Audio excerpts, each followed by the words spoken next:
Hello, this short web seminar is provided by uscivicstraining.org, George Washington's Farewell Address, Part 5, Religion, Morality, Virtue, and Freedom. George Washington particularly is hard-hitting and poignant in this section of his farewell address.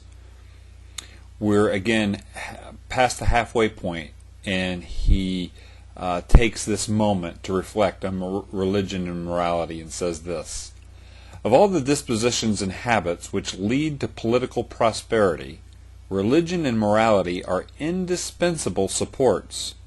In vain would that man claim the tribute of patriotism who should labor to subvert these great pillars of human happiness, these firmest props of the duties of men and citizens. And so in these remarks right here, Washington is making it very clear that for political prosperity, religion and morality are indispensable supports, and a man could not be called a true patriot who would labor against the expression of religion and morality in the civic and public sphere. The mere politician, equally with the pious man, ought to respect and to cherish them.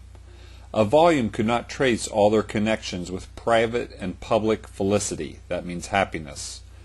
Let it simply be asked, where is the security for property, for reputation, for life, if the sense of religious obligation desert the oaths, which are the instruments of investigation in the courts of justice? Now here he's particularly saying that if you use the example of courts of law and even oaths as far as what you would take in a court of law or what you would take in upholding the Constitution, if there's not a perspective that there's a God in the universe that holds men accountable for their action, then what is the anchor point for security, for property, reputation, for life? Why shouldn't people lie under oath and work to get their own way? If there is no God, then anything is permissible. And so he makes the case here that it's just an anchor point, that these universal moral standards that religion and morality provide are just the essence and the anchor point of a free government that values life, property, and reputation. And let us with caution indulge the supposition that morality can be maintained without religion.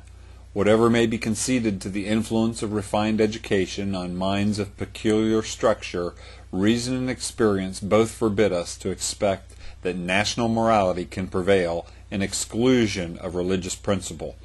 We're certainly seeing that in this day and age. As God has been chased out of the public sphere, we have lost our moral minds as it pertains to civic government and to society at large. It is substantially true that virtue or morality is a necessary spring of popular government. Again, he's taking this from a different angle, that virtue and morality are just absolutely necessary for a free and self-governing society. The rule indeed extends with more or less force to every species of free government. Who that is a sincere friend to it, that is religion and morality and free government, can look with indifference upon attempts to shake the foundation of the fabric?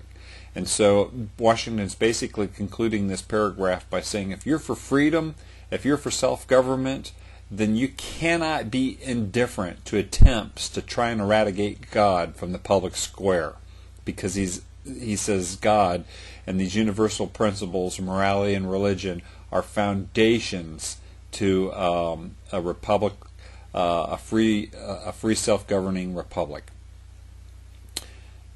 This is a web seminar provided by U.S. Civics Training. For PDF copy of these presentations or copies of George Washington's farewell address with summarizing statements, you can check out the resources at uscivicstraining.org.